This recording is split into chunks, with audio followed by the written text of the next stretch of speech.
गांव में एक भयंकर सर्दी का मौसम था। आसमान में घने बादल थे और बारिश ने तो तेजी से अपने पंजे फैलाए थे।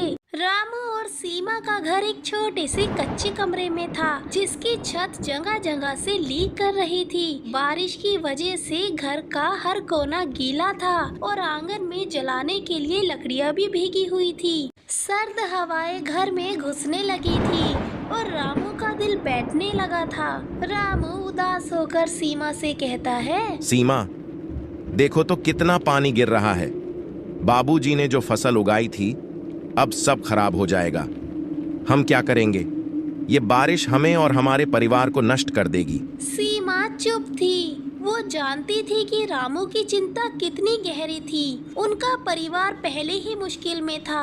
बाबूजी खेतों में दिन रात मेहनत करते थे, लेकिन अब तक उनकी कमाई इतनी नहीं थी कि वो पूरे साल का खर्चा उठा सके। और इस बारिश ने तो जैसे पूरी उम्मीद को ही खत्म कर दिया था। अजी, मुझे डर लग रहा है। ये सर्दी और बारिश, हम कहाँ जाएंगे जी? माँ और बाबूजी की हालत भी ठीक नहीं रहती। अगर हमारी फसल खराब हो गई तो क्या होगा जी? रामू चुप रहा, लेकिन उसकी आंखों में गहरी चिंता थी। माँ, मुझे बहुत चिंता हो रही है हमारे फसल का। इस बारिश में क्या हाल होगा? अगर वो ही नहीं बची तो ये घर कैसे चलेगा? माँ, ऐसा करता हूँ, एक बार बाहर जाकर देख आता हूँ, कम से कम कुछ चैन तो मिलेगा। अजी, मैं भी आपके साथ बाहर चलूंगी। इतनी तेज बारिश में आपको अकेला नहीं जाने दूंगी मैं। रामू, सीमा, तुम्हें बाहर जाने की जरूरत नहीं है बेटा। बस इधर आकर बैठो, मैं आग जला देती हूँ। सब ठीक हो जाएगा मेरे बच्चों। भगवान पर विश्वास रखो, सब ठीक हो जाएगा। माँ की आवाज में वो विश्वास नहीं था जो रामू को चाहिए था। वो जानता था कि इस बार की ठंड और बारिश एक चुनौती से कहीं बढ़कर थी। रामू, फसल अब जाने के कगार पर है। इस बार जो थोड़ा बहुत हमने लगाया था वह भी पानी में बह गया है। खेतों में पैदावार बहुत कम हुई है। अब हमें कुछ नहीं बचा है। जो भी मेहनत की थी अब वह सब व्यर्थ चला गया। रामू और सीमा दोनों चुप थे। वो कुछ भी नहीं कह पाए। रामू का दिल तो जैसे टूट चुका था। बाबूजी ने कभी हार नहीं मानी, लेकिन आज उनकी आवाज में वो दृढ़ता नहीं थी। माँ ने उन्हें देखकर कहा, हमारे पास तो कुछ भी नहीं है। क्या हम इस हालात से कभी बाहर आ पाएंगे जी? हमारे पास सिर्फ हमारी मेहनत और एक दूसरे का साथ है, लेकिन मैं नहीं जानता कि अब हम क्या कर सकते हैं। बारिश, सर्दी और गरीबी ने हमारी हर उम्मीद को खत्म कर दिया है। शायद अब हमें किस्मत पर छोड़ देना होगा।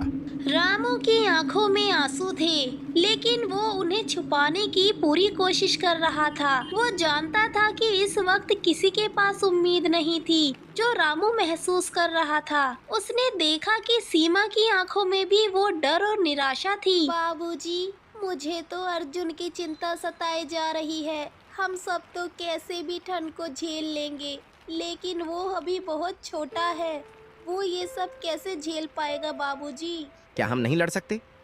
क्या हमें हार मान लेनी चाहिए?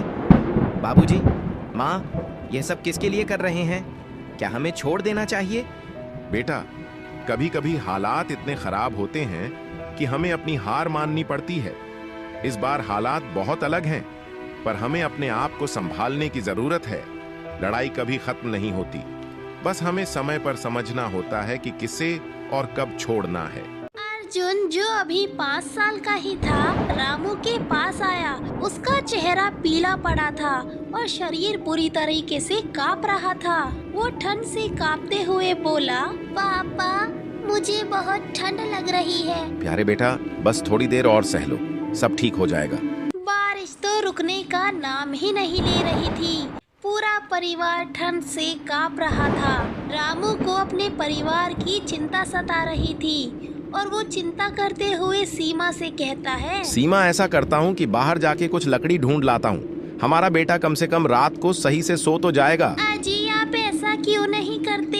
हरिया हरिया काका से कुछ लकड़ियाँ ले आओ, वो हमेशा हमारी मदद करते हैं जी। मुझे पूरी उम्मीद है कि काका हमारे दुख जरूर समझेंगे। ठीक है सीमा, मैं जल्दी जाके आता हूँ, तुम इसका ध्यान रखना। रामू बारिश तूफान के बीच में ही हरिया काका के घर की ओर निकल पड़ता है।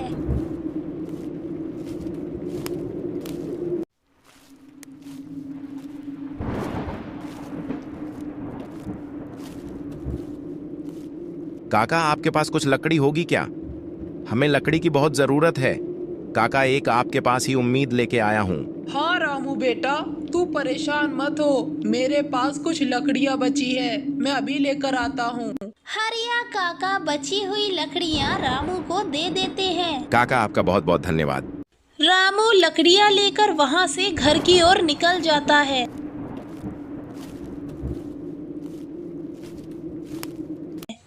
सीमा ने उन लकड़ियों को जलाया और पूरा परिवार आग के सामने बैठ गया।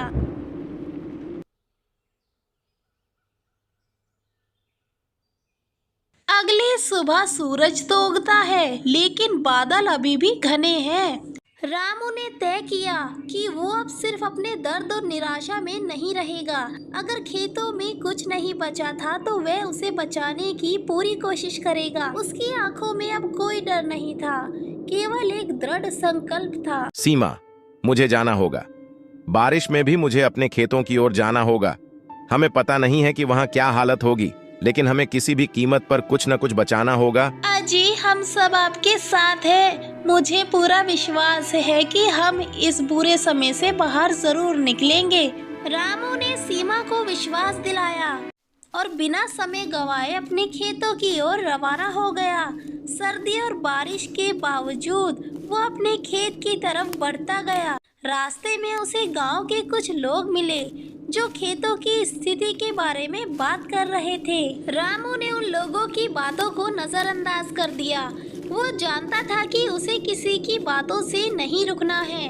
बारिश तेज हो रही थी और आंधी के साथ हवाएं भी हड़कंप मचा रही थी, लेकिन रामू का दिल पूरी तरह से एकजुट था।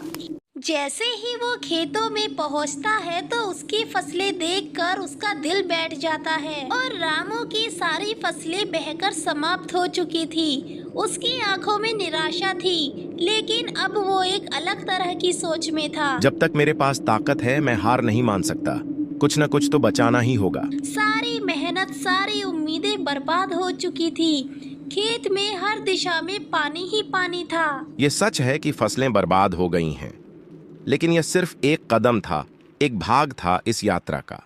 मेरे पास अब भी जीवन है, और जब तक जीवन है तब तक उम्मीद भी है। रामू ने खेत में बिखरे हुए हिस्से को ध्यान से देखा।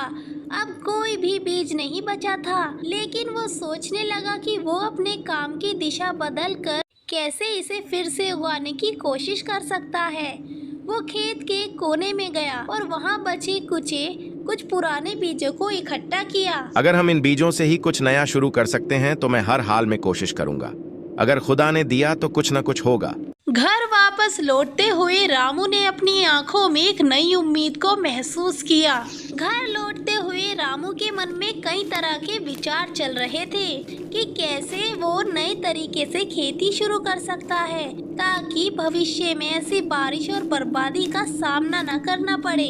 जब रामू घर पहुंचा तो बाबूजी और माँ दोनों अपने अपने कामों में व्यस्त थे, लेकिन जैसे ही उन्होंने रामू को देखा, उनकी आंखों में उस संघर्ष की छाया साफ नजर आई। रामू, क्या हालत है खेतों की?